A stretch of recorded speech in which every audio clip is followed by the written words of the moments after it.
nice.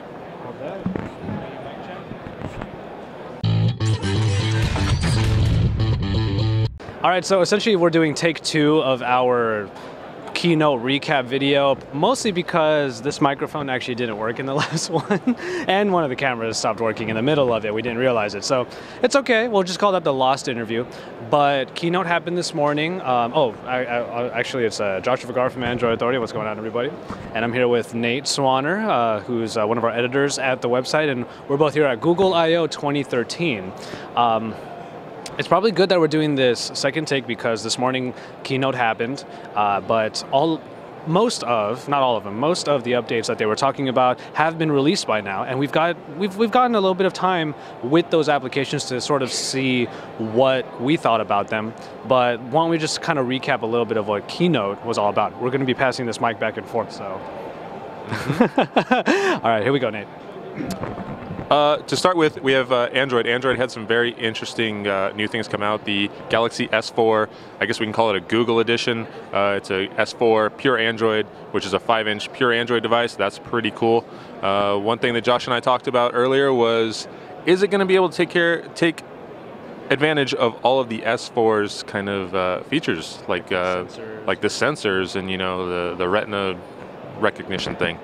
The other thing that came was Google Play Music. Google Play Music got a big upgrade, and there's also a streaming service, as well as Google Play Games, which is an online multiplayer thing, and it is so far amazing.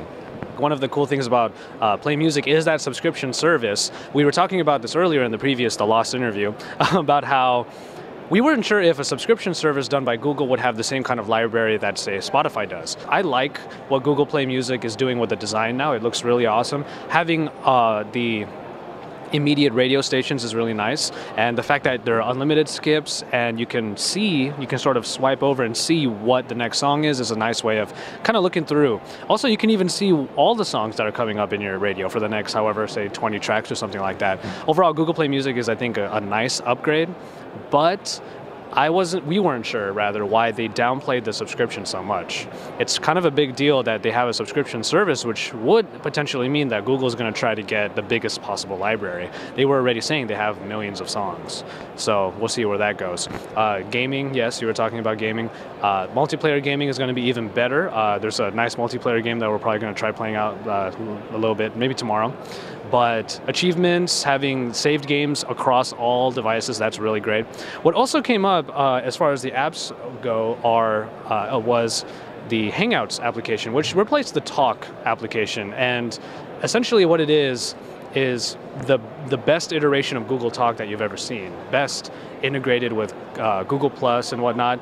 You had a little bit more time with it, mostly because I couldn't get it to work on my device. So why don't you tell us a little bit about Hangouts? Hangouts is really kind of a Google Talk upgrade, like Josh said. It's really pretty. It looks really great on mobile as well as in Google+. I did notice in Gmail, it didn't look any different. So I don't know if Gmail has actually got the integration yet. Obviously Google+ does, and it looks fantastic. It works really well. It's a lot easier to do things than the way it was. So it's a welcome upgrade and very, very impressive. Google Plus got a big upgrade. In terms of all the Google services, Google Plus probably had the biggest upgrade. Your entire stream, as you probably know if you're on Google Plus, looks very different. What it did was, rather than a scrolling, we're used to scrolling through our stream and catching information that way.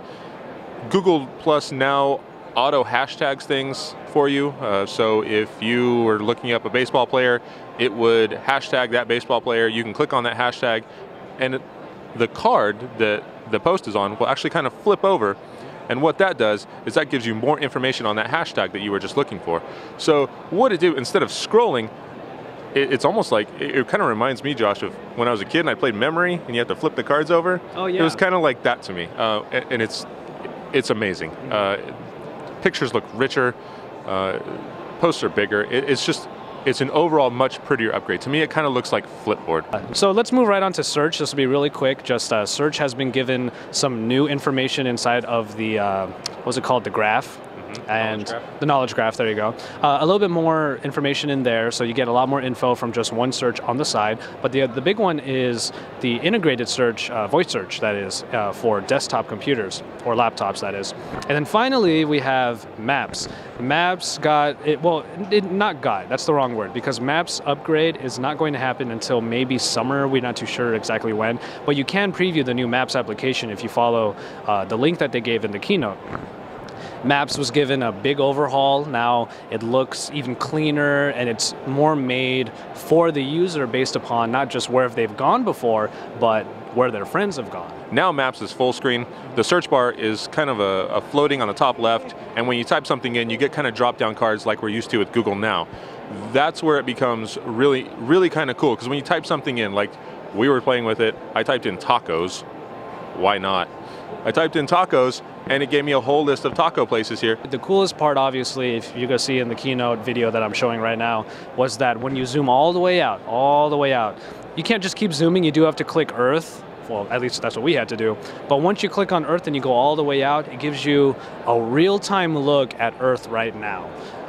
Maybe not necessarily the way Earth, like, it's not going to be to a T, but we were told the clouds are in sync, they're real-time, different weather patterns, stuff like that. You can actually see that. Zoom back far enough, you actually get to see constellations in the sky. You get to see the sun. The Earth is illuminated via the point of the sun, and it's incredible. It's a great look. Google made a really good point. Some people may not ever get to see, say, the bottom of the ocean or the archipelagos or all these crazy places all around the world. That's what Google Earth is here for. If they're not able to see those places, they can at least get a glimpse, a taste of it. Some people would say, oh, so you can zoom in on the Vatican in Google Earth and, oh, doesn't that ruin the majesty of it? No, you get a preview of it, you say, wow, that is really cool, I want to go there, and then you go there. And your experience is enhanced because you already had a taste of it, now you can fully appreciate it. It's like coming to San Francisco, Golden Gate Bridge. You do the street view through the Golden Gate Bridge, but it's not the same as actually doing it. So Nate, I'll throw it back to you for our sign off here. Favorite part of the keynote and why? I think my favorite part of the keynote was the end, when Larry came out, totally unexpected.